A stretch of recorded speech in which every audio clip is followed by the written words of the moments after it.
All right, well, what is the issue for our area with coal ash? First of all, what is it, and why are some of our neighbors concerned about it? We're talking about the area around the Broadhurst landfill that's in Wayne County, and in a special report tonight on the News at 6 coal ash conflict, we're going to talk to neighbors and officials at Broadhurst about their plans. Russ Riesinger is joining us now to give us a preview on his special report. Yeah, you know, we all enjoy the comforts of electricity. Right. It's pretty hard to live here down south without the AC, but it's the leftovers of those coal burning power plants that provide that electricity, something known as coal ash, that a lot of people don't want here.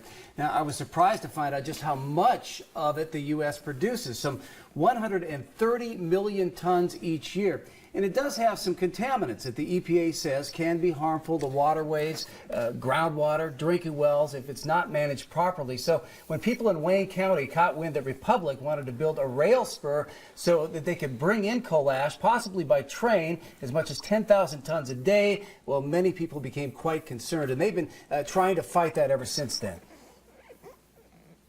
People that live here want to see something done about this in order to protect our community and particularly the natural resources and the future generations. And the things that are going on now will have an impact for many years to come. And we don't have any secrets here. The dump of yesteryear, but as landfill guys. Well, I'll take a deeper look into this issue. We're going to talk to the officials at Broadhurst about their plans, see what they have to say about those neighbors' concerns. That's coming up tonight, the coal ash conflict on the News at 6. And 6 o'clock. One of the reasons people may be concerned about it now here is that there's new storage rules about coal ash. Right, which is actually a good thing. They used to put this stuff in those kind of holding ponds with water. And you might remember it took place back in Tennessee. There was a disaster back in 2008 where one of those containment dams broke and it sent that sludge into two different rivers and just covered up, I think, 25 homes or something there. So after that, the EPA strengthened the rules.